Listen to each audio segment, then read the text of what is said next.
Stellt euch vor, ihr seid in Berlin. Stellt euch vor, es ist Folsom. Stellt euch vor, es ist das Straßenfest und ihr seid gefesselt an einer Laterne in einem Full-Rubber-Suit. Und stellt euch vor, es ist dunkel. Eventuell ist das einer Person in diesem Raum passiert. Ich weiß nicht, wen du meinst. Wir sind vor der Folsom zum Glück. Wir sprechen über Geschichten von der Folsom aus den letzten Jahren. Ich war noch nie dort. Markus vielleicht schon 1, 2, 3, 4, 3 Mal. Ach, weiß ich nicht. Finden wir heraus in Folge 3 von Schwarz und Eng, der Podcast, in einem Special zur Folsom. Wo ich auch mal ein bisschen erzähle, ne? Ja. Und wir freuen uns, was ihr so erfahrt von uns. Ich bin gespannt, was es zu erfahren gibt. Also, Folge 3 und wir starten genau jetzt. Schwarz und Eng, der schwule Fetisch-Podcast. Mit euren Hosts Markus und Alex. Folge 3, so einfach geht das. Wir sitzen hier bei 5000 Grad gefühlt im Hochsommer. Und ich habe beim letzten Mal ja sehr geschwitzt. Ich traue mich jetzt gar nicht zu sagen, dass ich schwitze, weil der Punkt geht heute definitiv an dich. Heute geht der Punkt an mich leider. Ich habe den Fehler gemacht, einen Fullsuit anzuziehen. Ja. Aber hey. Läuft sie schon in die Füße rein? Ja, fängt langsam an tatsächlich, aber deine Lache, die du letztes Mal unter dir hast, die kann ich leider noch nicht toppen. Ja, aber gut, die führst du jetzt nach innen ab, ist doch auch schön. Herzlich willkommen zu Folge 3. Wir sind wieder mit dabei, natürlich, wer sonst, weil, weiß nicht, irgendwie haben wir uns wieder getroffen, es gibt wieder Sekt, wir müssen anstoßen. Rituale ab Folge 3. Prost. Es ist krass. Einmal da vielleicht kurz vorweggenommen, was alles passiert ist die letzten Wochen. Es ist einfach gigantisch. Wollen wir heute drauf eingehen. Wir wollen Kollegen grüßen, auch da wollen wir heute drauf eingehen. Und wir wollen tatsächlich über die Folsom reden. All das jetzt alles in dieser Folge. Und ich würde sagen, wir können direkt einsteigen in das Thema. Wir haben uns nämlich aufgeschrieben, Schwanz und Ehrlich. Und nein, das ist jetzt kein, für alle, die Schwanz und Ehrlich nicht kennen, das ist jetzt kein Aussprachefehler. Wir sind Schwarz und Eng. Und es gibt auch Schwanz und Ehrlich. Und die haben uns in der letzten Folge gegrüßt. Und vielleicht erzählst du einmal, wie du darauf gekommen bist, weil du hast es in die WhatsApp-Gruppe von uns gestellt und warst so, Ich war völlig ungläubig tatsächlich. Uns schrieb tatsächlich auch jemand an, der eine Frage hatte und meinte so, ich bin zufällig auf euch gestoßen, weil ihr bei Schwanz und Ehrlich Thema wart. Ich habe dann kurz überlegt und dachte mir so, what? Ja. Wir haben also wirklich niemanden darum gebeten oder gefragt, irgendwie uns zu erwähnen, aber die hatten eine Folge letzte Woche zum Thema Natursekt. Mensch, passt ja in unsere Welt quasi ein bisschen.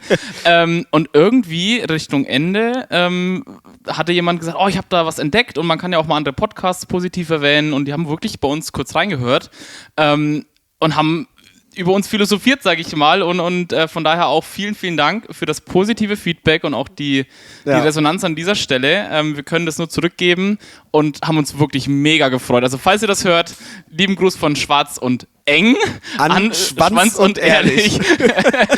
Absoluter Zungenbrecher. Und vor allen Dingen auch ein großes Willkommen an alle Zuhörer, die von Schwanz und Ehrlich, Gott, wir können uns nur versprechen, je mehr Sekt drin ist, umso geht voll in die Hose. Also ein herzliches Willkommen an alle Zuhörer da draußen, die von Schwanz und Ehrlich kommen und jetzt bei Schwarz und Eng auch mit reinhören und Grüße an die Kollegen an dieser Stelle und vielen, vielen Dank für die Erwähnung. Das ist gigantisch. Und neben dem Ganzen war ja auch sonst echt viel los die letzten Wochen. Also wir konnten uns ja kaum retten vor Zuschriften, sag ich mal. Das war völlig surreal. Von daher nochmal vielen Dank an wirklich alle, die mit uns in irgendeiner Form interagiert haben. Das ist hätte ich niemals mit gerechnet. Also wir sind teilweise zwischenzeitlich gar nicht hinterhergekommen mit Nachrichten beantworten. Ich glaube, wir haben alles geschafft. Wir haben uns ja den Anspruch gegeben, dass wir alles beantworten. Ja. Und ich hoffe, wir haben niemanden enttäuscht, aber wir haben vieles mitgenommen an Fragen, die wir jetzt auch immer wieder dann klären an den Folgen, wo es auch dann thematisch passt. Definitiv. Also wirklich vielen Dank an euch alle. Wir waren zum Beispiel auch im Radio zu hören. Fand ich auch mega verrückt. Wir haben ein Radio-Interview geben dürfen. Also auch das war verrückt. Wir im Social Media über 1000 Follower bei Instagram. Wo kommt ihr alle her? Das ist krank. Wir dachten so, du hast vorhin noch so gesagt, du dachtest, wir starten so ganz entspannt irgendwie da rein und so ganz langsam und es war so, bam, hallo, hier sind wir. Ja, mein Wunsch war eigentlich, das hatte ich vorhin kurz erzählt, dass wir da so, ich vor allen Dingen, er hat ja Übung in Moderationstätigkeiten, mein Wunsch war, dass ich da so ein bisschen reinwachsen kann. Es hat jetzt nicht so gut funktioniert. Irgendwie so ein ganz kleiner Druck hat sich aufgebaut jetzt so nach 2 Folgen, aber hey. Ja. Machen wir. Wir machen einfach weiter. Mittendrin stand nur dabei, ne? So. Genau, was haben wir uns noch aufgeschrieben? Wir haben uns tatsächlich auch ein bisschen Struktur gemacht, weil auch euer Feedback kommt natürlich an. Wir haben auch hinterher nach Folge 1 und 2 gemerkt, ja, ein bisschen roter Faden würde uns vielleicht ganz gut tun. Deswegen, wir haben uns ein paar Notizen gemacht und wollen euch ein bisschen durch unseren Plan mit durchnehmen. Jetzt müssen wir die ganzen Dankesworte natürlich am Anfang, wie sich das gehört. Auch beeindruckend tatsächlich, wie viele von euch unsere Folge oder Folgen ja schon gehört haben und das gepostet haben in ihren Stories in Gear. Mega krass. Fand ich total cool. Ja, bitte noch mehr. Also hier der Aufruf unbedingt an alle, wenn ihr unsere Folge hört, postet das mit Gear, so wie wir hier auch sitzen, ne? So. Für die zugucken auf YouTube. Postet das gerne, markiert schwarzundeng.podcast auf Instagram und wir reposten das auch sehr gerne. Definitiv. Weil das eine coole Möglichkeit ist, einfach auch mal seine Gear zu tragen. Ich kenne das, man macht das zu Hause nicht so oft. Ja, und da haben wir auch alle jetzt einen Anlass, das zu machen. Und für dich, Markus, ihr müsst wissen, wir haben hier 3 Kameras stehen. Da stehen unsere Namen dran, weil Markus guckt immer an der Kamera vorbei. Und ich habe es eben gerade auch schon wieder mitbekommen, wie du an der Kamera vorbeiguckst. Da ist dein Namensschild. Du guckst nur in diese Kamera. Was ist, ja, oder du guckst mich an. Die anderen ignorierst du. Meine steht da übrigens. Okay, dann gucke ich dich oder an. Oder du guckst mich an. Ja. Falls ihr euch nur wundert, warum Markus immer so wegguckt, das war Thema und wir hatten uns drüber unterhalten. Und der hat jetzt ein Namensschild an seiner Kamera und ich an meiner Kamera. So viel zum Thema, ich wollte damit wachsen. Ja. Ne? Und in der Mitte ist die Totale. Ja, da reden wir nur rein, wenn wir beide im Bild sein wollen. Okay, ich übe das. Ja, okay. Wir üben das im Laufe des Abends. Nur so als Off-Topic-Reminder. Für alle, die uns nur akustisch hören auf ihrer Lieblings-Podcast-Plattform, ihr müsst das nicht mit ansehen. Dieses Drama müsst ihr euch nicht angucken. Ihr könnt euch das einfach vorstellen. Ich fand es übrigens selber ganz schlimm. Also ich gucke mir die Folgen ja auch an, einfach um ein Gespür dafür zu bekommen, wie ich da so wirke. Und ich fand es auch selber ganz schlimm. Tatsächlich, wie sinnfrei ich durch die Gegend gucke. Ach du, wir wachsen da ja alle mit. Es ist ja irgendwie auch alles neu, aber auf jeden Fall schön, dass ihr diesen Weg gemeinsam mit uns geht. Das ist echt cool. Und Thema Feedback, du hattest auch noch was rausgesucht und bei uns das Dokument kopiert. Du hast dir das auch quasi in Schriftgröße 3 gefühlt dahin gemacht. Ja, dann lese ich das mal vor, weil du es nicht lesen kannst. Es kommen sehr, sehr viele Fragen von euch und wir wollen schauen, dass wir die Fragen thematisch so sortieren, dass sie zu den Folgen passen. Wir haben jetzt eine Frage, die wirklich so ein bisschen in Richtung Events geht. Passt jetzt zur Folsom auch, aber auch zu anderen Events natürlich, aber die haben wir uns rausgepickt. Im groben Kern, ich lese jetzt nicht Wort für Wort vor, ist das einfach, dass wie es denn möglich ist oder ob es überhaupt schwierig ist, das Knüpfen von neuen Kontakten auf solchen Events, wie zum Beispiel CSDs, Gear and Dance, ich würde jetzt auch die Folsom natürlich dazu zählen, dass derjenige, der die Frage stellte, manchmal das Gefühl hat, dass solche Veranstaltungen nur da sind, dass man gesehen wird und andere zu sehen und man eigentlich dass man dort eigentlich effektiv keine Leute kennenlernt oder dass dann am Ende wieder nur um das eine geht. So, die Frage kenne ich tatsächlich, das heißt kenne ich oder die fühle ich, die habe ich auch schon ganz oft mir selber gestellt oder auch am Anfang, als ich noch nicht so connected war in der Szene. Ich würde dem widersprechen. Also ich bin ja auch irgendwie in die Szene reingekommen. Am Ende des Tages ist es natürlich immer eine Mischung von Social Media und irgendwelchen Chat-Plattformen, dass man halt den Erstkontakt da knüpft. So, man muss sich schon irgendwie kennen, um sich dann vor Ort mal zu treffen. Also du sprichst natürlich jetzt nicht irgendeinen Wildfremden vor Ort an. Macht man ja auf der Straße ja auch eher Eben, nicht. Da lernst du auch keinen kennen. So. Aber was ich auf solchen Events halt cool finde, wenn du dann schon mal 1, 2 Leute kennst und mit denen vielleicht dorthin gehst, dann passiert es ganz oft ja, dass wieder jemanden kennt von einer anderen Gruppe, dann wirft man irgendwie Gruppen zusammen und genau diese Dynamik finde ich so toll von den Events. Und von daher würde ich dem Fragensteller tatsächlich widersprechen, dass man dann nur hingeht zum Sehen und gesehen werden, weil da hätte ich gar keinen Bock drauf. Ja. Also ich will da jetzt nicht zum Winken hingehen, sondern ich gehe da wirklich mit Freunden hin und ich lerne konsequent jedes Mal neue Leute kennen. Ja. Das muss dann jetzt nicht die Freundschaft von Dauer sein für die nächsten 5 Jahre. Mag auch nur eine coole Bekanntschaft sein oder es wird halt gar keine Bekanntschaft draus, aber man kann da wirklich Kontakte knüpfen und da laufen ja einfach Leute rum, die die gleichen Interessen haben wie wir. Also ich meine, es ist ja prädestiniert dafür. Gear and Dance, CSDs vielleicht jetzt weniger, je nachdem hinter welchem Truck man läuft, aber auch in Bars zu gehen, mal wie jetzt zum Beispiel in Berlin das Prinzknecht, was am Wochenende überlaufen sein wird, oder halt eben zur Folsom am Straßenfest, das ist, wo wir jetzt gleich wirklich im Detail zu kommen, aber das ist einfach nur prädestiniert dafür, dass man da Leute kennenlernt. Effektiv haben wir uns ja auch genauso kennengelernt. Also bei der Schwarz und Eng. Ich kam zur Schwarz und Eng auch mit anderen Leuten hin, die ich halt vom Schreiben kannte. und dann auch vom Treffen kannte und die haben mich mitgenommen und dort kamen wir dann ja zusammen, weil wir uns wieder über andere kennengelernt haben. Also genau das, was du gerade beschrieben hast, ist da ja so gewesen. Also wir hatten aber auch schon vorher im Chat geschrieben, also wenn du jetzt wirklich... Auch wieder war, ja. Ich kannte, also für mich ist es immer wichtig, dass ich jemanden irgendwie vorher zumindest schon mal gefühlt gesehen habe, also wenn es auch nur im Chat ist oder dass ich visuell dass man einfach diese erste Hemmung, jemand völlig Fremdes anzusprechen, natürlich passiert das mal in einer Dynamik von einer Gruppe oder wenn 2 Gruppen zusammenkommen, aber wenn du dann schon mal vorher geschrieben hast, dann ist die Hürde ja nochmal viel kleiner zu sagen, ach hi, übrigens, wir haben schon mal geschrieben. Ja, genau. So. Und von daher, also ich kann es wirklich nur empfehlen, wenn ihr Kontakte wollt, versucht es natürlich mal über Social Media, nicht jeder wohnt in einer Großstadt wie wir, aber geht dann auch zu solchen Events, aber geht dann im Zweifel halt auch mit jemandem hin, den ihr irgendwie kennt. Ja. Das macht es halt nochmal viel einfacher, weil dann kennt ihr wieder jemanden, der jemand anders kennt. So. Und alleine rumzulaufen in der Großstadt, gerade so Folsom oder so, das wäre jetzt auch gar nichts für mich. Und ich bin sehr extrovertiert, aber da bin ich halt auch so, okay, nee, ich kenne hier keinen, ich gehe lieber weg und keine Ahnung, trinke irgendwo allein einen Kaffee. Kleine Anekdote, dann sind wir ja quasi schon beim Hauptthema unserer Folsum. Ich habe mit meinem Ex-Freund tatsächlich seit 2018 versucht, zur Folsum zu gehen, damals noch vor Covid. Und 2018 und 2019 hat er dann immer spontan vorher abgesagt. Und hatte mir dann auch offen gestellt, ob ich da dann quasi alleine hinfahre. Man kann es nicht glauben, aber ich hatte damals halt wirklich noch gar keine Connections in diese Welt.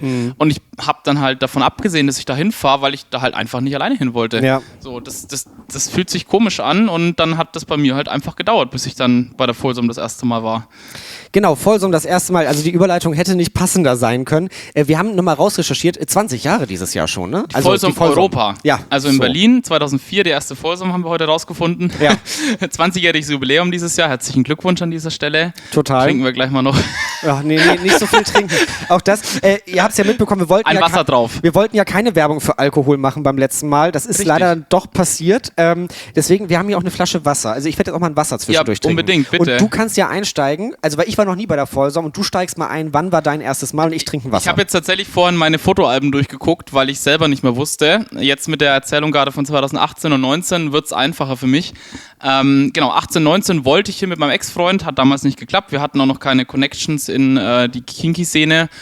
Tatsächlich war ich dann 2020 nicht, weil sie halt wegen Covid ausfiel. Und 2021 war dann meine erste Folsum, noch mit Corona-Auflagen. Also wir sind dann den ganzen Tag bei 30 Grad sind wir da mit OP-Maske rumgelaufen.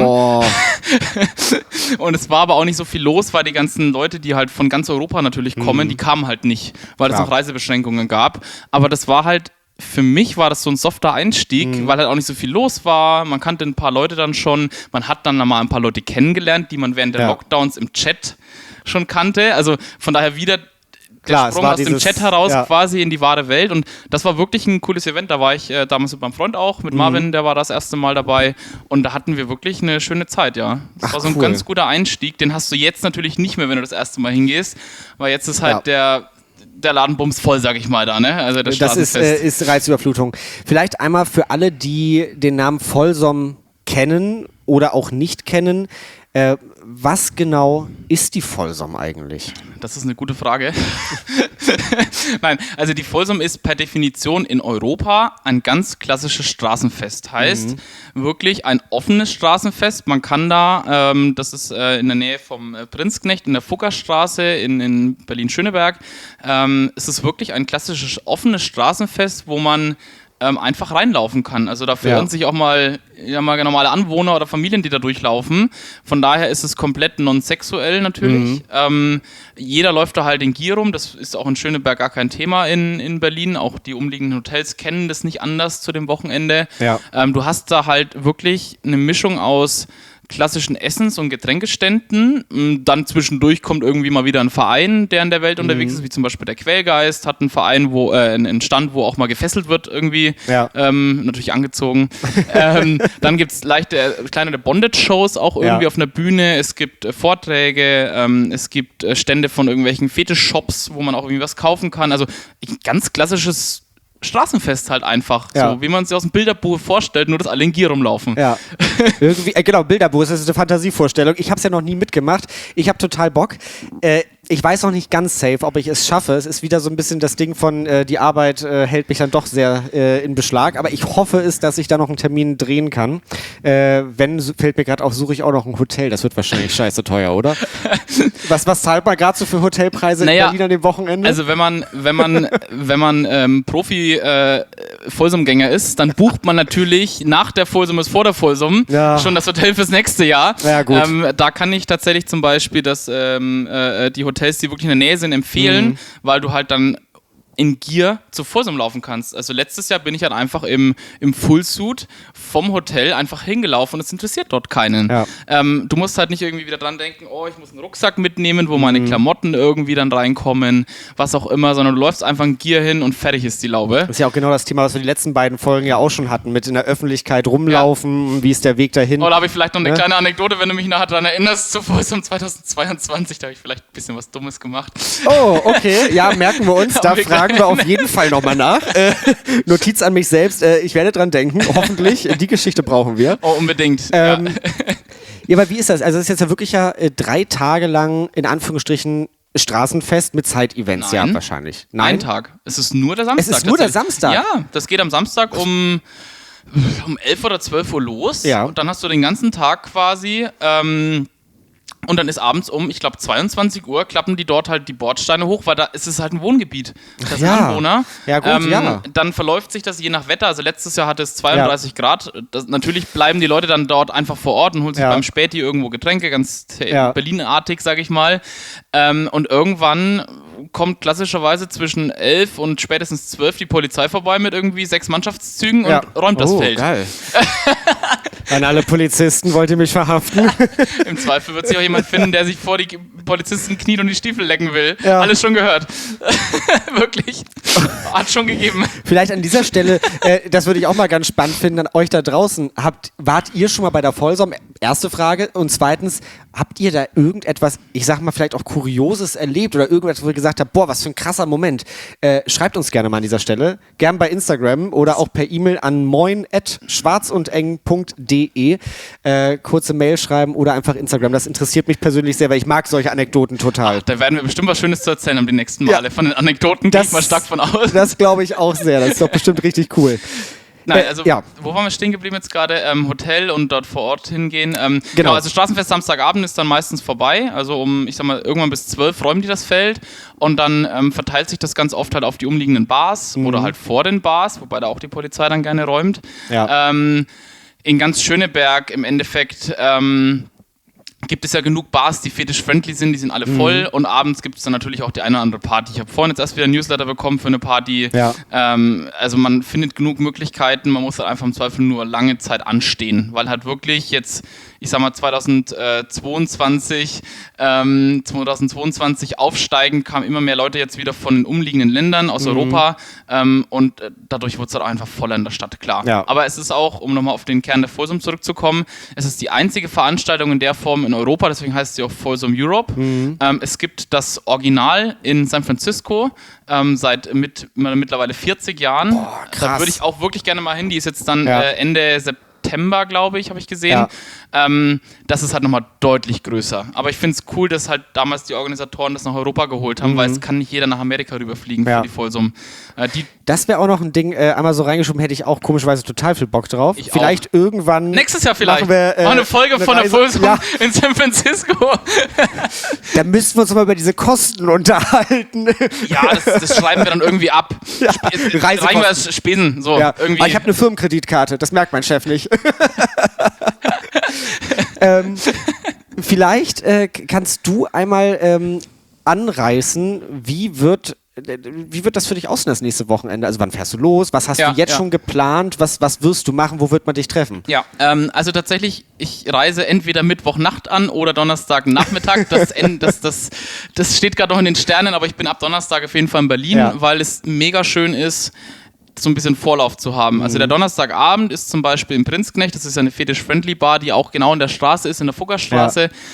Der Donnerstagabend ist immer sehr cool, weil dort einfach viele Leute sind, wenn das Wetter passt, gut, nächste Woche wird es nicht so geiles Wetter, aber das ist einfach so ein gemütliches Beisammensein, sag ich mal, so rein, weil da abends sind noch keine Partys an dem Donnerstag, man lässt das einfach so ein bisschen ausklingen, den ersten Anreisetag. Am Freitag sind viele immer tagsüber shoppen, da zähle ich mich wahrscheinlich auch mit dazu. Ach, natürlich. Dieses Jahr nicht tatsächlich, ich muss einen kleinen thematischen Schwenker machen. Wir haben am Freitagnachmittag um 15 Uhr eine Buchvorstellung im Brunos am Nollendorfplatz. Das Buch nennt sich Spielen am Rand vom lieben Thomas Tetzner. Muss ich leider kurz Werbung für machen. Wieso leider? Nein, nicht leider, nein. Wirklich herzensgut Werbung für machen. Ich habe diese 500 Seiten inhaliert, denn ich bin Teil davon. Es gibt dort Interviews von den von schwulen Fetischpersonen der letzten 50 Jahre, glaube ich sogar, weil es um den MLC-Verein im Münchner Lederclub geht, die jetzt eben 50-jähriges Bestehen hatten. Und Quatsch, die Interviews gehen sogar bis zu den Baujahr 1944, glaube ich, zurück. Also sehr bewegendes Buch, sehr bewegende Geschichten und ich bin ein Teil davon und deswegen habe ich mich auch bereit erklärt, dieses Buch nochmal mit vorzustellen im Brunos. Deswegen bin ich da Freitagnachmittag und Freitagabend bin ich bei einer privaten Feier, werde da aber sicherlich irgendwann im Prinzknecht noch landen. Das ist so der Standard Freitagabend, weil man ja Freitagabend auch nicht so übertreiben möchte. Ja. Der Samstag geht ja um 12 los.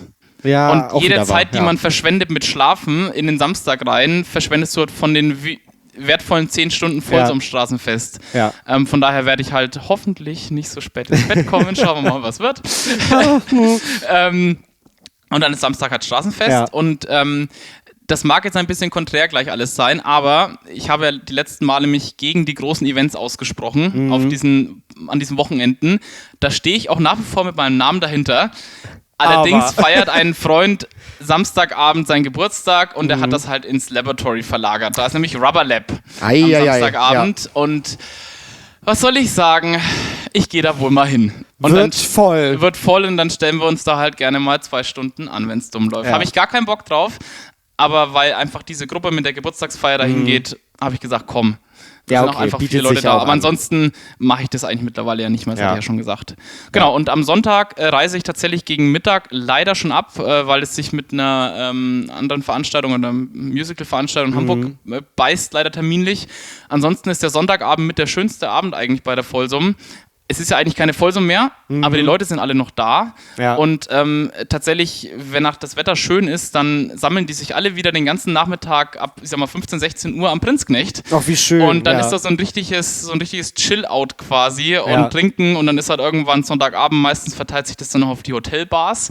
Also das Motel One Tiergarten ist so die schwule Fetisch-Anlaufstelle überhaupt an der Vollsumm. Und da ist Sonntagabend dann meistens die After-Hour, wenn die Polizei mal wieder da war um 10. Die Aftershow. Ja, genau. Und dann ist unten in der Hotellobby ist da ein großes Gear-Treffen nochmal bis Sonntag in die Nacht rein, bis Montagnacht. Ja. Und dann endet das meistens. Also viele fahren dann Sonntag halt, die weiter weg wohnen, fahren Sonntag schon nach Hause. Ja. Die halt einen näheren Weg haben oder bewusst sich den Montag dazu nehmen an Urlaub, fahren eigentlich erst Montag nach Hause. Ja. Ich ärgere mich so ein bisschen, aber ich musste halt abwägen zwischen Musical und Vollsumm Sonntagabend und habe dieses Jahr mich für Musical entschieden. Welches Musical ist es? Die Tanz der Vampire, die letzte Show. Die letzte Show. Nein. Das ging nicht anders. Ja, gut, verständlich. Das ist einmalig. Ja, okay. Aber ihr wisst auf jeden Fall jetzt Bescheid. Aftershow-Party, Motel One, Sonntag.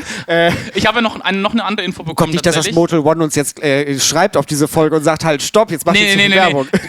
Die wurden auch tatsächlich gefragt, habe ich jetzt mitbekommen, weil die natürlich das Problem immer ist, dass die Polizei ja die ganzen Leute wegschiebt. Irgendwann Samstagabend. Ja. Und es wurde das Motel One angeschrieben und das Hotel Berlin, das ist direkt daneben. Und das Hotel Berlin hat für Samstagabend tatsächlich zugestimmt, dass man da wohl auch noch aufschlagen darf in der Hotelbar. Ja. Genau, das ist also keine ganz offizielle Info, ich habe das auch nur gehört. Ja. Aber anscheinend versuchen die Leute jetzt so ein bisschen zu kanalisieren, damit halt nicht wieder die Polizei alles wegräumen muss Samstagabend. Ja, spannend. Und es ist kalt genug, die Leute werden freiwillig gehen. Das glaube ich auch. Du hattest jetzt ja gesagt, es ist ja Vollsumm Europe. Ja. Das heißt ja doch schon, ich möchte sagen, ein bisschen international oder ja doch überregional im Sinne von außerhalb auch der deutschen Grenzen. Ist denn das jetzt eigentlich, welche Sprache ist da eigentlich? Ist das jetzt komplett Englisch oder ist es gemischt? Oder also wer reist da so an eigentlich auch? Also ich habe die letzten Jahre sehr viel deutschsprachig mitbekommen tatsächlich. Man hat aber auch echt wirklich von Europa alles dabei. Also ganz viel, auch die spanischen Länder, so die Richtung Spanien, Portugal hatte ich ganz viel dabei. Also eher so dieses Kerneuropa, sag ich mal, die umliegenden Länder von uns. Also die reisen jetzt nicht von ganz weit hierher, aber ich sag mal so Spanien, Frankreich also habe ich auch schon von ganz vielen jetzt auf Instagram gesehen, so diese Sticker mit so Hallo, ich bin bei der Folsum. Das sind ganz viele, die ich von Darklands, das ist auch ein anderes Event in Antwerpen, für denen es nicht sagt. Das ist genauso international wie Darklands, dass man wirklich von Kerneuropa, sage ich mal, anreist. Alles, was so im Umkreis 2, 3, 4 Flugstunden ist, also du hast ganz viel Englisch, aber wirklich, es ist ein deutsches Event im Sinne von, es ist in Berlin und es sind natürlich ganz viele deutsche Kingster da. Also alles, was irgendwie aus seinen Löchern kommt, kommt nach Berlin. Alles, was aus seinen Löchern und in seinen... Nein, den Satz habt ihr wahrscheinlich auch gerade draußen genauso weitergesponnen. Nein. Was auch noch vielleicht noch eine Frage ist, also weil ich scroll ja auch jetzt durch Instagram durch seit Wochen, wie du schon sagst, die Sticker, die Stories mit Ich bin dabei, denke ich auch so, ja gut, ich weiß es noch nicht, ich würde ihn aber auch gerne einfach posten wollen. Man sieht ja ganz, ganz viele Bilder und tatsächlich sieht man auch dann so Bilder, wo Menschen an Straßenlaternen einfach gefesselt werden. Ist das wirklich so? Passieren da solche Dinge? Also, eins vorab, die Schwelle zum Sexuellen ist ja immer für jeden, der da langläuft, unterschiedlich. Ja. An sich sind keine sexuellen Handlungen erlaubt bei der Folsum Europe, bei der Folsum in San Francisco wohl schon, weil es da sehr abgesperrt ist und auch mit Blickschutz und keine Ahnung was. Ach krass, ja. In Berlin ist es so, es ist eine Straßenkreuzung aus einer offenen Straße mit Anwohnern und es darf auch wirklich jeder durchlaufen. Es gibt keine Einlasskontrollen, gar nichts. Ja. Dass man vorab gestellt ist, natürlich ist die Schmerzgrenze für jeden unterschiedlich, was sexuelle Handlungen angeht. Zwicke ich dir jetzt einen Nippel, ist es sexuelle Handlung oder nicht? So. Ja. Genau, so das passiert da sicherlich mal, also da werden auch mal Leute ein bisschen geteast, sieht man alles, ist auch, glaube ich, alles im Rahmen, du darfst natürlich jetzt da nicht nackig oder mit einem harten Schwanz rumlaufen. Schade. Oder kommt schon wieder einfach Kommentare oder hier das Vögeln anfangen, nee. Ja. Was natürlich geht, und ich finde, da ist Fesseln und Seile und sowas immer echt ein tolles Mittel. Ja. Angenommen, ich wäre jetzt in Full Rubber mit einer Maske da unterwegs. Das ist ja erstmal nichts Verfängliches. Und angenommen, man würde mich jetzt eventuell an eine Laterne fesseln, dann ist das ja erstmal noch nichts Sexuelles. Also nicht das kann so ganz sogar sehr sexuell. ästhetisch aussehen. Das ist ja vielleicht einfach nur dekorativ. Ja. Vielleicht ist das letztes Jahr auch so passiert, wir werden es nie herausfinden. Ne? Ihr habt das alle gerade gehört, was er uns damit sagen wollte. Vielleicht spielt man dann auch an den Nippeln bei sowas. Das, wissen wir nicht. Vielleicht ist es dunkel dabei, wissen wir nicht. Wir wissen es nicht. So, vielleicht ist das dann alles irgendwie so geil, dass man dann halt irgendwie in seinem Rubbersuit auch kommt, aber das ist alles das wissen hypothetisch. Das wissen wir nicht, aber es ist ja nicht sexuell, weil es war ja kein erigiertes Glied irgendwo frei rumschwebend, man hat nichts gesehen, derjenige hatte vielleicht eine Maske auf. Wir werden es nie herausfinden, aber ich finde, die Grenzen sind hier etwas schwimmend. Für alle, die gerade nicht den Videopodcast schauen, sondern nur hören, mein Blick hat, glaube ich, alles das gesagt, was ihr gerade gedacht habt. Und ihr habt es gedacht. Ich habe es gedacht, ihr habt es gedacht. Ich schwitze wie ein Schwein gerade. Ich rede mich hier um Kopf und Kragen. Dann würde ich doch sagen, du sagst ja, wir werden es ja nie erfahren, aber erzähl doch mal so vielleicht von deinen wildesten Momenten, deinen wildesten Erfahrungen. Du kannst ja auch sagen, Dinge, die du bei anderen gesehen hast. Du musst ja gar nicht um das einmal aufzuklären tatsächlich. Es ist letztes Jahr genauso gelaufen. Haben wir uns jetzt gar nicht gedacht. Ich hing dann plötzlich an dieser Laterne letztes Jahr und irgendwie hat mein guter Freund an den Nippeln rumgespielt und dann führt das eine zum anderen und irgendwie gab es dann halt in meinem Rubberanzug eine kleine Sauerei. Ey, ist doch schön. Drum. Aber das zeigt doch, wie toll das ist. Es war auf jeden Fall jugendfrei, weil um mich herum hat man davon nicht viel gesehen, es war dunkel. Ey, aber super. Wir hatten ziemlich viel Publikum. Okay. Naja, sei es drum. Das war die eine wilde Erfahrung und was auch wild war, ich bin 2021 bei meiner ersten Folsum bin ich irgendwie in eine Zwangsjacke reingefallen. Ich weiß auch nicht, wie das passiert ist. Reingefallen? Das ist schon wieder so eine völlig was ist das für eine Aussage? Schönen Gruß an meine guten Freunde aus Köln und Düsseldorf, wo die Zwangsjacke herkam. Die haben mir einen sehr schönen Tag bereitet damit 2021, weil ich bin halt wirklich komplett ohne Erwartungen hingegangen. Ja. Und ich meine, vielleicht finde ich Fesseln und Zwangsjacken ganz geil. Auf jeden Fall war ich dann plötzlich in dieser Zwangsjacke für irgendwie 2x4 Stunden am Stück, also kurze Pause, 4 Stunden, kurze Pause, 4 Stunden. Ja. man muss aber dazu sagen, mit einer Maske, die einen Knebel hatte. In Kombi noch und nichts gesehen. Really? Ja, und das war die erste Folsom. Das heißt, das Traurige ist eigentlich, ich habe von der Folsom nichts mitbekommen. Ich war halt einfach da. Und dann hat es irgendwann richtig krass zu regnen. Das ist wirklich so passiert? Da gibt es Bilder davon, ja, das ist wirklich so passiert. Okay, ja. Und, dann hat es irgendwann zu regnen angefangen. Alle sind panisch weggelaufen zu den Pavillons und irgendjemand hat mich einfach stehen lassen und hat mich dann irgendwie nach ein paar Minuten abgeholt. Es ist irgendwie auch ein bisschen traurig, aber ja, krass. Brainfuck des Todes. Ja, das ist das eine wilde Erlebnis gewesen. Da habe ich also von der Folsom leider nicht viel mitbekommen in dem Jahr. Ja. Und das Jahr darauf, ich glaube, da war auch wieder was Wildes. Da hat mich auch ein Kumpel dann direkt im Hotel schon in eine Zwangsjacke gesteckt mit Maske und hat mich da mit der Leine hingeführt, durch Schöneberg durch. Krass. Das war sehr wild. Also tagsüber war das auch alles fein, weil da genug Menschen unterwegs waren. Worauf ich hinaus wollte, deswegen hatte ich vorhin schon gesagt, ich habe was Dummes gemacht. Wir haben das den Tag über dann quasi so durchgezogen, das heißt, ich war halt so unterwegs mit ihm und haben die Maske immer wieder abgenommen, aber diesen Zwangsjackenanzug hatte ich die ganze Zeit an. Wir sind dann abends irgendwann ins Hotel zurück, geduscht und ein bisschen cool down und sind dann abends nochmal los. Als es dann schon dunkel war, natürlich nicht mehr so viele Leute unterwegs sind in der Stadt. Ja. Und das Hotel war auch ein paar Meter entfernt tatsächlich und wir sind dann aber in diesem Setup nochmal losgelaufen. Und dann sind wir halt irgendwie ich wüsste nicht, dass da irgendwie eine Werkstatt ist, aber es fühlte sich an wie so eine Werkstatt, so eine ausländische Werkstatt. Ja. Und dann sind wir da vorbeigelaufen. Ich habe ja nichts gesehen und der hat mich an alleine geführt. Wir waren auch nur zu zweit, was dumm war in dem Fall. Er in Full Rubber mit einer S10 auf, mit einer Maske. Ich halt mit Zwangsjacke und mit Maske. Ich habe gar nichts gesehen. Er hat natürlich was gesehen, ich nicht. Ja. Und hat mich hinter sich hergezogen. Und dann haben uns halt wirklich, ich muss es leider sagen, wie es ist, einige Ausländer hinterhergebrüllt, ihr Hurensöhne, und haben uns auch ein Stückchen verfolgt. Und dann wirst du natürlich etwas hastiger plötzlich. Und ich dann halt mit Zwangsjacke, mich hätte voll auf die Fresse hauen können. Ohne was zu sehen. Plötzlich hastig laufen. Da ging erstmal der Puls. Das war auch echt gefährlich tatsächlich in dem Moment. Und dann sind wir sehr schnell dort weg von der Situation und dann 2, 3, 5 Minuten später am Folsom Straßenfest wieder gewesen und dann war auch alles wieder gut. Das ist ein Safe Space dort. Aber was ich damit nur sagen will, passt bitte auf gerade am Abend, wenn es dunkel wird, passt auf die Verkehrswege auf. Also Verkehrswege, wo ihr in Gear unterwegs seid und vor allen Dingen bitte nicht alleine. Ja. Und was ich jetzt nur sagen kann, so geil das auch ist, bitte nicht mit Zwangsjacke und mit Maske zu den späten Stunden in der Stadt, weil wenn was passiert, dann könnt ihr euch nicht mal wehren. Genau. Also ich hatte echt Kopfkino danach und dachte so, ey, wenn da jetzt was passiert wäre, ich wäre am Boden gelegen, die hätte mich zusammengeschlagen, ich hätte mich nicht mehr wehren können, gar nichts, null. So, und krass. Das war echt ein bisschen schwierig im Nachgang, das würde ich auch nicht mehr machen. Also deswegen vielleicht dann sowas dann eher vor Ort anziehen. Genau, so verlockend das auch ist, damit durch die Stadt zu laufen, aber ganz ehrlich, am Ende hat da keiner was von. Im Zweifel gibt es auch 4, 5, 6, 7, 8 Passanten, die das doof finden oder damit gar nicht klarkommen, was auch in Ordnung ist, sondern dann wirklich eher in diesen Safe Space, Folsom oder auch vom Prinzknecht dann sowas anziehen und im Zweifel steht man dann halt da seine 4, 5 Stunden damit rum. Alles fein, aber am besten nicht auf den Wegen, auch wenn es im direkten Umkreis ist. Ich kann davon abraten, einfach nur aus Sicherheitsgründen. Krass. Ja, wilde Geschichte auf jeden Fall. Das waren so meine wilden Erlebnisse. Letztes Jahr war wirklich mal Socializen angesagt, man mag es kaum glauben. Du wirst ja auch älter, ne? Genau. Es ist gerade ein bisschen so, ich habe eben gerade, als du so erzählt hast, dachte ich so, okay, krass, dein Redeanteil ist gerade so verdammt hoch, genau, trink erstmal. Willst du auch ein Wasser? Ich habe hier auch das ein Wasserflasche. Okay. Weil ich habe so gedacht, okay, das ist irgendwie total krass, du erzählst so und ich habe die ganze Zeit Bilder im Kopf, die sich bei mir so ausmalen und es ist wirklich ein bisschen so, als ob Opa vom Krieg erzählt.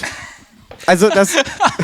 So fühlt sich das gerade für mich an. Aber ich mache das ja auch erst seit 3 Jahren alles. Ja, das ist völlig wild.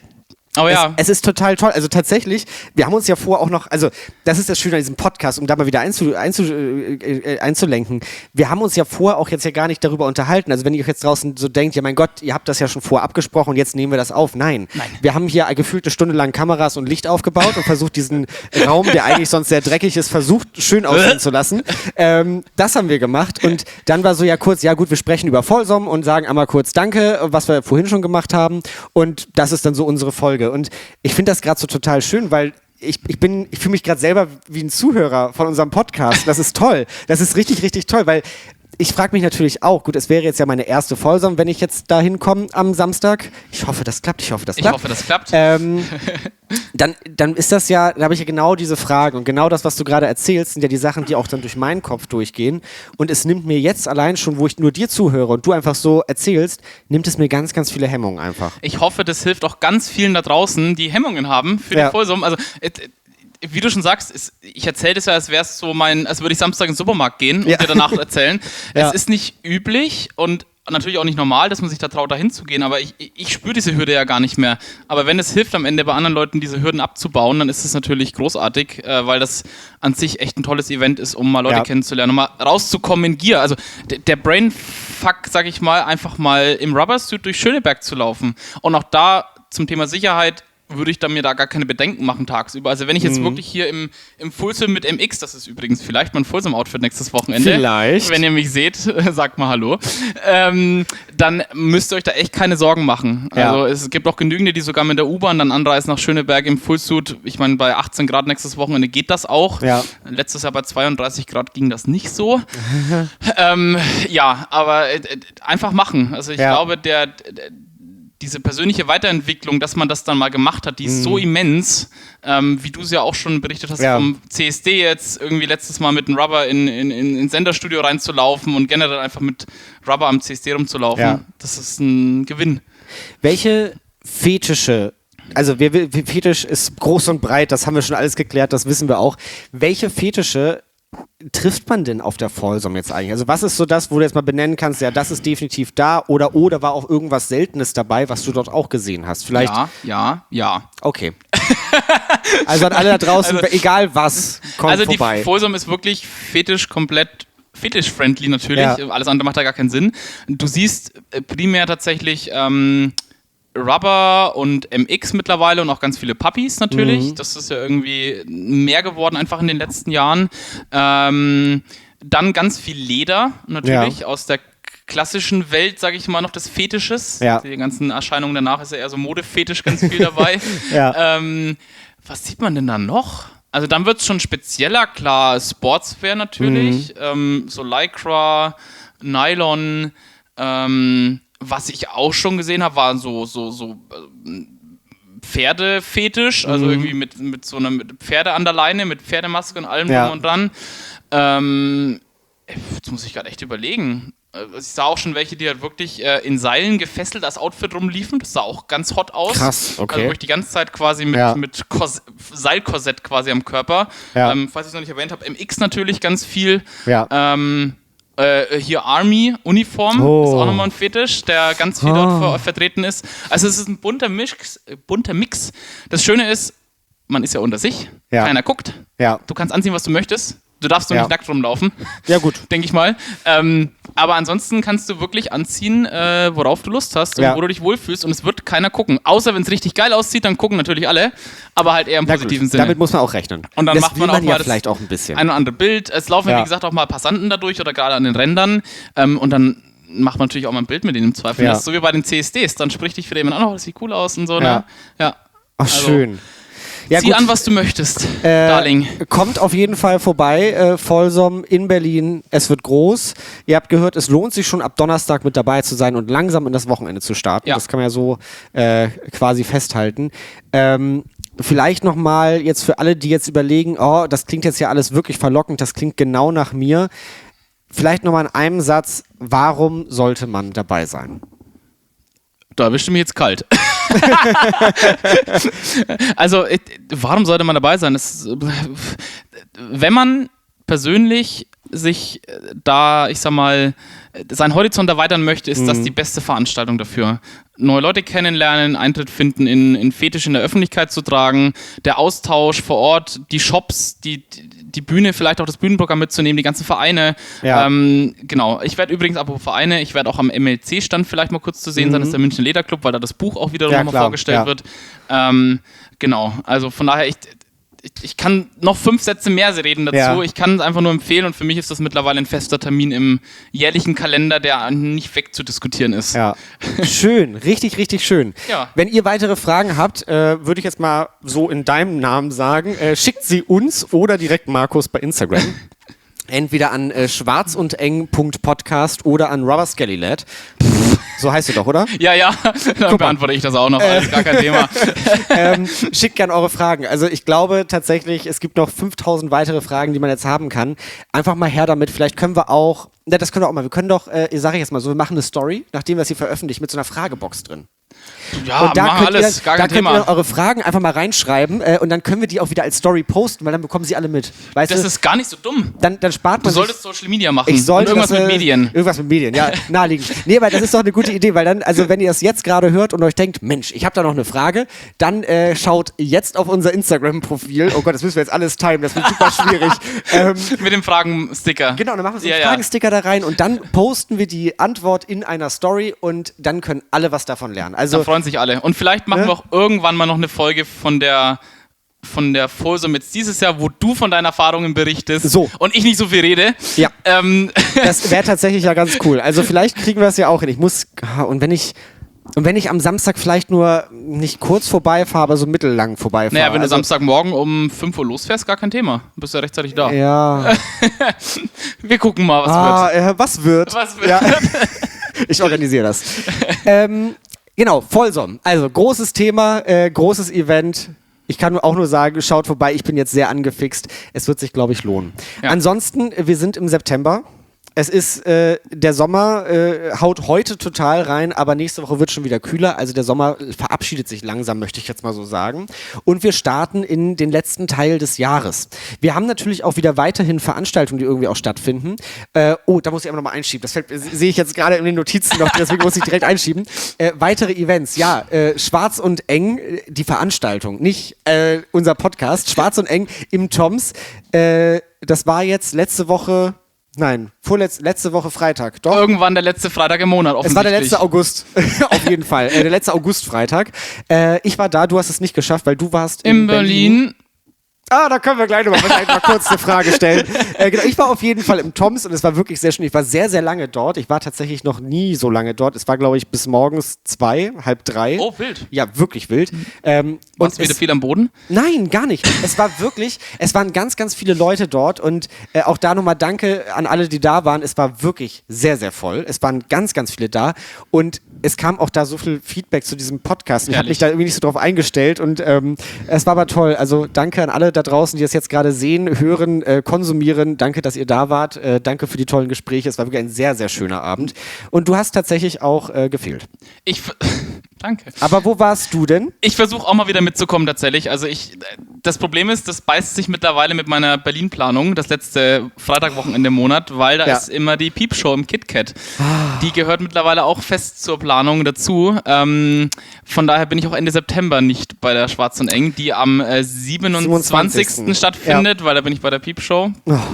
Aber ich bin vielleicht Ende Oktober bei der Schwarz und Eng in Hamburg. Das werden wir dann noch sehen. Schauen wir mal. Ich weiß es noch nicht. Ende Oktober muss ich noch mal gucken. Da bin ich vielleicht nicht. Vielleicht vertrete ich dann mal die Schwarz und Eng bei der Schwarz und Eng. Ja, am 27. September bin ich höchstwahrscheinlich dort. Es steht im Kalender und bis jetzt spricht nichts dagegen. Genau, aber ansonsten 28. September, da bist du dann ja vor Ort, ich aber nicht. Herrlich bei uns. Was steht denn dort an? Da ist die MOG-Party, Ministry of Gear. Das ist ein sehr interessantes Partyformat, wo es um Full-Coverage-Gear-Partys geht, also wirklich mit Maske und Full-Coverage, also auch alles mit Rubber und MX und Helmen und Uniform erlaubt. Ja. Die findet auf einem Partyboot statt, der MS Koi, die durch den Hamburger Hafen fährt, 5 Stunden lang, glaube ich. Mega Location. Wir kamen vorhin tatsächlich thematisch kurz drauf, weil ich gestern Abend auf der Elbphilharmonie oben war, so ein bisschen ganz klassisches Touri-Sightseeing machen. Ja. Und dann fuhr doch glatt die MS Koi vorbei mit einer richtig fetten Party-Stimmung und Musik und Lichtern und Lichtershow durch den Hafen. Und ich dachte so, alter Fuck, wie geil. Ja. In 4 Wochen oder in 3 Wochen machen wir da oben richtig Party auf dem Boot in Gear und dann fahren wir durch den Hafen in Gear und winken den Leuten an den Landungsbrücken. Irgendwie so ein paar Rubber-Drones. Ja. Echt, das wird einfach so genial. Und die ist am 28. September. Das ist tatsächlich der Tag nach der Piepshow in Berlin. Das heißt, ich werde wie eine Leiche dort wahrscheinlich auf dem Boot voranschreiten. Ne? Ja. Aber es hilft ja nichts. Es hilft ja nichts. Ich bin nicht da. Ich muss arbeiten. Habt ihr in der letzten Folge ja schon mitbekommen. Da wurde ich tatsächlich auch vermehrt drauf angesprochen, dass irgendwie alle traurig sind, dass ich nicht auf der MS Koi mitfeiern kann. Ich habe es anscheinend wirklich sehr bildlich dargestellt, wie traurig ich darüber bin. An die Organisatoren der MOG, wenn das gut wird auf dem Schiff, kommt bitte wieder nach Hamburg. Danke. Das sage ich jetzt auch schon mal, ohne dass ich da gewesen bin. Also kommt wieder. Vielleicht nochmal einmal in Richtung Folsom, weil tatsächlich haben wir das gerade nochmal hier als Notiz reinbekommen. Von unserem geheimen Producer. Von dem geheimen Producer, der mithört und immer darauf achtet, dass wir nicht zu viel Schwachsinn labern. Er hat uns geschrieben, und das finde ich eine wirklich gute Frage, hätte von mir kommen können. Wie bereite ich mich eigentlich vor? Also Koffer mit Toys und Gear? Fragezeichen. Alles mitnehmen. Also wenn ich eins gelernt habe die letzten Jahre, dann, dass man es immer bereut, dass man das eine Teil zu Hause hat liegen lassen, weil man es dann doch plötzlich vor Ort braucht.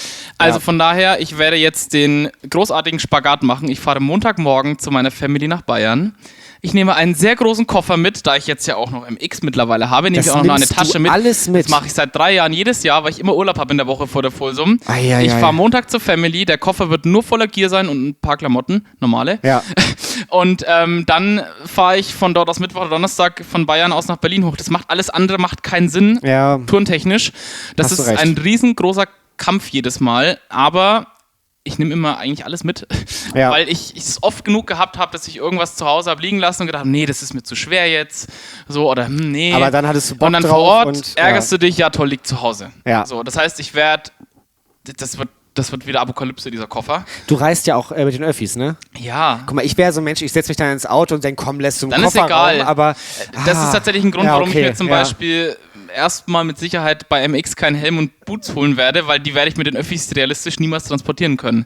Ich könnte meine mitnehmen. Ich nutze das übrigens auch auf einem richtigen Motorrad. Ja. Ich nicht. Bei mir wäre das nur Deko. Aber mir ist es halt auch dreckig, dementsprechend mit ganz vielen Fliegen dran. Aber ja, okay, also du machst tatsächlich die Rundtour und empfiehlst, alles mitzunehmen. Nein, nicht alles, aber halt viel. Alles, wo man wirklich gedanklich dann vielleicht drauf Lust haben könnte. Auch verschiedene Outfit-Variationen. Also ich kann nur sagen, ich habe mich auch schon während der Folsum tagsüber mal umgezogen. Also dann an einem Tag irgendwie 2, 3 Outfits. Und dann ist natürlich doof, wenn man nur eine Sache dabei hat und man denkt so, ist jetzt irgendwie zu kalt, ist jetzt zu warm. So, also wirklich alles mitnehmen und Toys kann ich tatsächlich dann auch nur, also für die denken, dass es vielleicht auch mal sexuell zugeht bei der Folsum, das ist natürlich jetzt kein Muss, das verlagert sich dann ja meistens eher auf die späteren Stunden, sage ich mal, im Hotel dann noch oder wo privat zu Hause.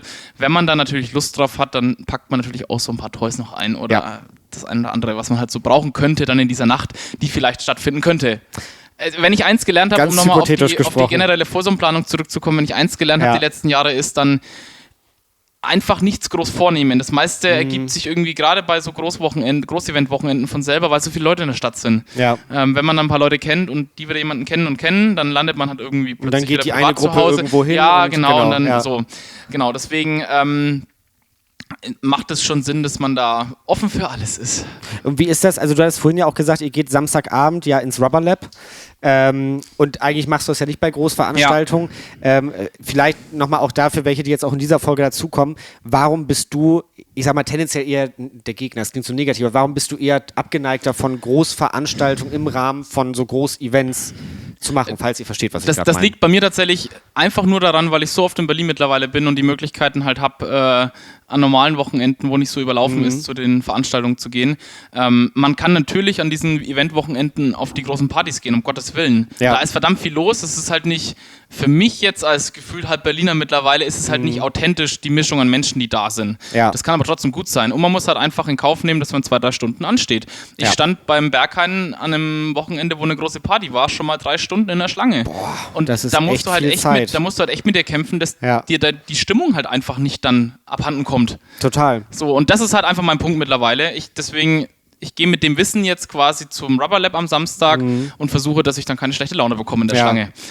Das ist einfach der einzige Punkt. Ansonsten kann man natürlich sämtliche Events mitnehmen, wenn man genug Wartezeit in Anspruch nehmen möchte oder sich dem einfach bewusst ist. Mir war es halt lange nicht bewusst und dann stehst du da gottlose 3-4 Stunden an und hast irgendwann schlechte Laune. Ja, genau. Und du musst dann ja in der Location wieder dafür sorgen, dass die Laune wiederkommt und das kostet ja so viel Kraft Das geht wirklich tatsächlich dann, weil du dann plötzlich in dem Mindset bist und einmal umschalten. Das dauert bei mir dann mal eine halbe Stunde, aber dann geht's plötzlich. Ja. Aber man muss einfach sich bewusst sein, das war ich halt lange nicht. Okay. So, und deswegen kann man das aber trotzdem einfach machen. Und im Zweifel hast du halt vor Ort mal eine große Auswahl an vielleicht sexuell interessanten Touris. Okay. Gut zu wissen. Dann, ich dachte, wir wollten seriös sein. So, das klappt doch schon wieder gar nicht. Alles hier schon wieder gar nicht. Danke für den tiefen Einblick. Das war sehr, sehr spannend. Ich habe sehr viel ich hoffe, alle anderen mitbekommen.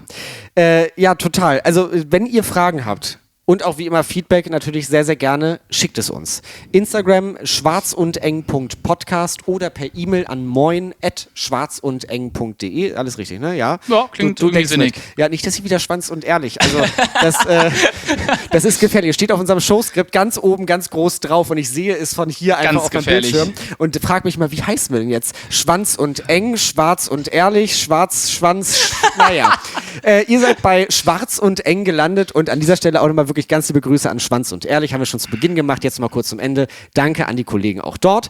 Und eure Fragen, wie gesagt, zu uns. Wir packen die wirklich auf eine lange Liste und da kam wirklich so viel von euch. Das ist der absolute Wahnsinn. Die Liste ist immer länger geworden. Wir werden jetzt Stück für Stück alles immer reinstreuen, da wo es thematisch passt und natürlich im besten Fall alle Fragen, so weit wie es geht, beantworten. Meine Socken sind nass. Deine Socken sind nass? Oh. Na toll, guck mal, es hat genau eine Folge gedauert und er läuft einfach aus. Hier, guck mal da. An meiner Hand. Ja. Ich laufe. Also Zeit, tatsächlich alles in mir sagt, ich möchte auch so ein Fullsuit haben. Dann und Zeit. Jetzt gerade sagt alles in mir, nee, lass es mal lieber. Aber tatsächlich... Ja, vielleicht sollte man das auch nicht bei 30 Grad machen. Aber der sieht schon gut aus. Aber es ist doch echt warm. Das glaube ich, das läuft hier sogar schon hier. Ja, ich weine.